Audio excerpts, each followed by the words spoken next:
ஜெய் குருதேவ். விநாயகர் சதுர்த்தி சந்தர்ப்பமாக மாஸ்டர் சொன்ன உபாசனா மார்க்கத்தை பற்றி நம்ம சொல்லின்னு இருக்கோம். விநாயகர் சதுர்த்தியோட 2வது நாள். நம்ம எல்லாருமே ஒரு விசேஷமான லட்சியத்தை நோக்கி போயின்னு இருக்கோம். அது பற்றி தெரியலையே அப்படின்னு நீங்கள் நினைக்க வேண்டாம். அது நாம் இயற்கை அன்னையோட மடியில் இருக்கோம். எல்லாத்துக்கும் மேலாக பரமாத்மா நம்மளை அழகாக வழி நடத்துகிறார்.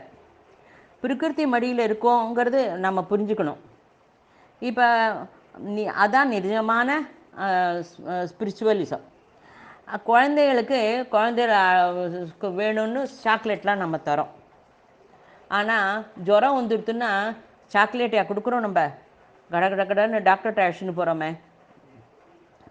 அப்போ இல்லை இல்லை, ஐயோ நம்ம குழந்தைக்கு கசப்பாக மருந்து கொடுப்பாளே, வேண்டாம் சாக்லேட்டே தரோமா, எப்படியாவது நம்ம குழந்தை ஜுரம் குறையணும் அப்படிங்கிறதுக்காக டாக்டர்கிட்ட அழைச்சின்னு போய் டாக்டர் மருந்து கொடுத்தா அதை மூக்கு பிடிச்சிண்டு அந்த மருந்தை குழந்தையோட வாயில் விட்றோம்.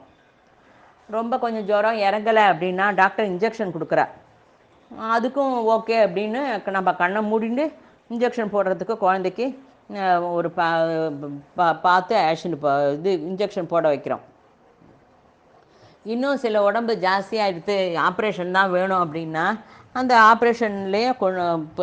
ஆப்ரேஷனுக்கு ஏற்பாடு செய்ய சொல்லிவிட்டு குழந்தைய பெட்டில் அழைச்சின்னு போய் போடுறோம். எல்லாம் இப்படி நம்ம பண்ணும்போது எதுக்காக பண்ணுறோம்? நம்ம குழந்தைய கஷ்டப்படுத்தணுன்னா இல்லையே, குழந்தை நன்னா உடம்பு தேவையே ஆகணும்னு தானே பண்ணுறோம். இதை நினைவு படிச்சுக்க மாட்டேங்கிறிய நீ. இதே தான் நமக்கு நேச்சர் பண்ணுறது. இதை நீ திருப்பி திருப்பி திருப்பி நினச்சிக்கோ. உபாசனையோட திவ்ய லட்சணத்தை அப்போ தான் நீ அடைய முடியும். பகவானோட திவ்ய லட்சணத்தை நீ அடையணும் அப்படின்னாக்க இதை முதல்ல ஃபண்டமெண்டலாக இதை புரிஞ்சுக்கணும். உபாசனைன்னா இப்போ பூஜை பண்ணிவிட்டு எப்பயோ கிடைக்கும்னு நீ நினைக்க வேண்டாம். இப்போ துளசி கையில் இருக்குது, துளசியை மூர்ந்த உடனே வாசனை வருதா இல்லையா? அது துளசி கொஞ்ச நேரத்தில் துளசி அண்ணாண்ட எடுத்துன்னு போன உடனே அந்த வாசனை இருக்காது. அதேமாரி மல்லிகைப்பூ பார்த்த உடனே அது இமீடியட்டாக அந்த ஸ்மெல்லு வருது. அதனால் உபாசனை பண்ணினா உடனே பலன் கிடைக்கும். கண்டிப்பாக அது கண்டிப்பாக பலன் வந்து தான் ஆகும். உபாசனை காலத்தில் மட்டும் பகவானோட திவ்ய லட்சணத்தை எப்படி பெறுறது அப்படின்னு நீ நினைக்க வேண்டாம்.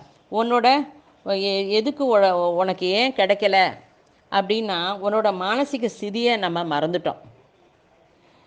நமக்கு எப்போதும் கஷ்டமே கொடுக்குறார் பகவான் அப்படின்னு தான் நம்ம நினைக்கிறோம்.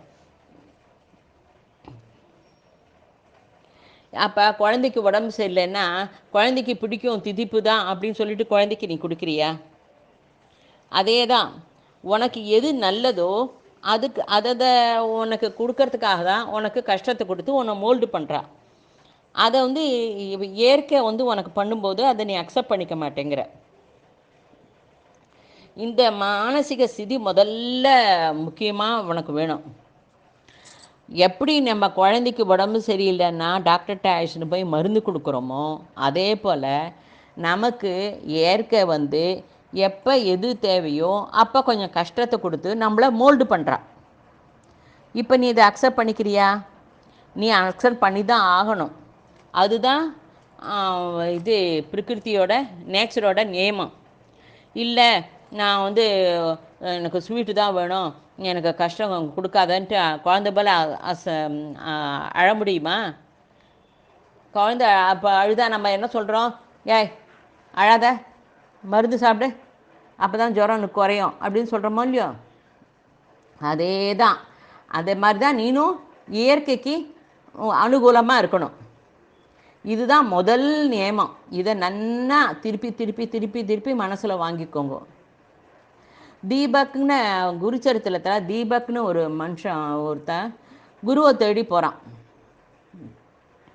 ஏன் தேடிட்டு போகிறான் அப்படின்னா, ஐயோ இன்னாடு இப்போ இந்த மனுஷா பூஜை பண்ணால் இவாளுக்கு சுகம் கிடைச்சது, இன்னார் வந்து குருச்சரித்திரம் பாராயணம் பண்ணால் அவருக்கு அனுகிரகம் கிடைச்சிது. நான் வந்து எப்போதும் பூஜை பண்ணுறேன், குருச்சரித்திரம் படிக்கிறேன், எனக்கு ஏன் கஷ்டம் கொடுக்குற? சரி, கஷ்டம் சுகத்தை விடு ஒரு பக்கம், எனக்கு நீயாவது தரிசனம் கொடுத்தியா? அதுவும் தரலையே அப்படின்னு சொல்லிட்டு கேள்வி கேட்டுட்டு போகிறான். அவனுக்கு மனசில் அதே குரு எனக்கு தரிசனம் கொடுக்கல, எனக்கு ஒன்றும் பண்ணலை, எனக்கு ஒன்றும் பண்ணலை அப்படின்னு. அப்போ ஒரு ரிஷி வெளியில் பார்க்குறார் அவனை. சரி, அதை பார், கஷ்டம் சுகம் எல்லாமே நம்ம எடுத்துக்கிறத பொறுத்து இருக்குது. சுகம் குரு தரார்னு நீ நினைக்கிறிய இல்லையோ, அதேமாரி கஷ்டமும் குரு தான் தரார்னு ஏன் நினைக்க மாட்டேங்கிற? பிரகிருத்தியை நீ சிருஷ்டிக்க முடியுமா? ஜெகத்தை சிருஷ்டிக்க முடியுமா?